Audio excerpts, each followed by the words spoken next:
si Ryan James A. Saclo from AB Political Science.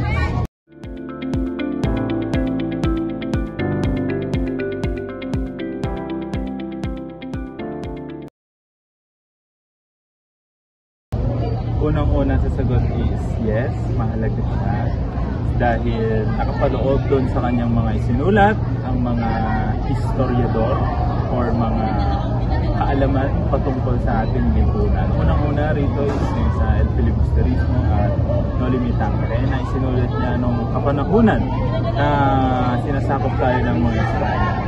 Dahil sa paraan ng pagsulat, pinaalam niya sa mga kapwa niya Pilipino kung ano talaga ang exact na nangyayari sa lipunan natin.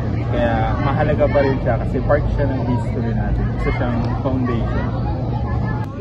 Yes, para sa akin, mahalaga siya because siya yung naging daan para mamulat tayo mga Pilipino para ipaglaban natin yung kalayaan natin. So napakahalaga na alam natin kung saan nagmula yung kalayaan natin, kung paano ito nagdala sa hinahanap natin.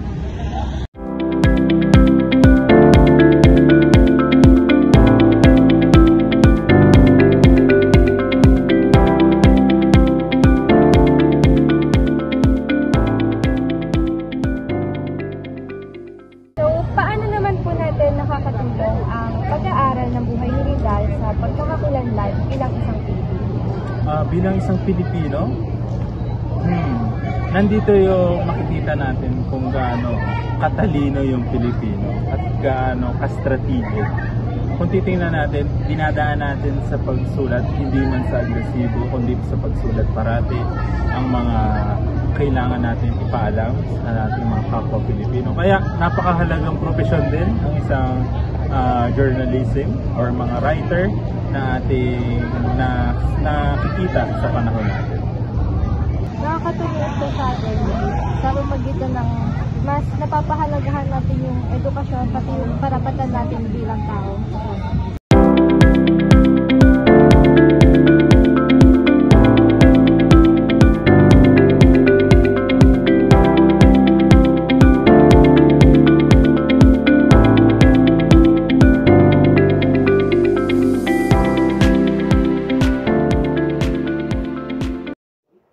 I am Patricia Nicole Ferrer from BSc English of Philippine Christian University, Dasmariñas, Cavite. I have learned from my interview respondents that as a born Filipino, learning and understanding the life of Rizal is indeed still significant for us up until today. Hindi lang dahil sinabi nilang mahalaga ito, ngunit si Rizal ang proof na tayo ay tunay na nakalaya. Tunay na mahalaga at kapaki-pakinabang ang naging ambag ng buhay at mga gawa ni Rizal sa buhay na mayroon tayo ngayon. Dapat itong pangalagaan sapagkat ito ang nagbukas ng ating mga mata at kaisipan sa kung paano tayo nakalaya sa mga mapanghasik na mananakop sa ating bansa. The works of Rizal such as Noli Me Tangere and El Filibusterismo has a significant role why we have freedom today. Rizal used literature and essays to question abuse, corruption, and inequality. His works train us to analyze power structures and social problems, a skill that is just as necessary now as it was during colonial times.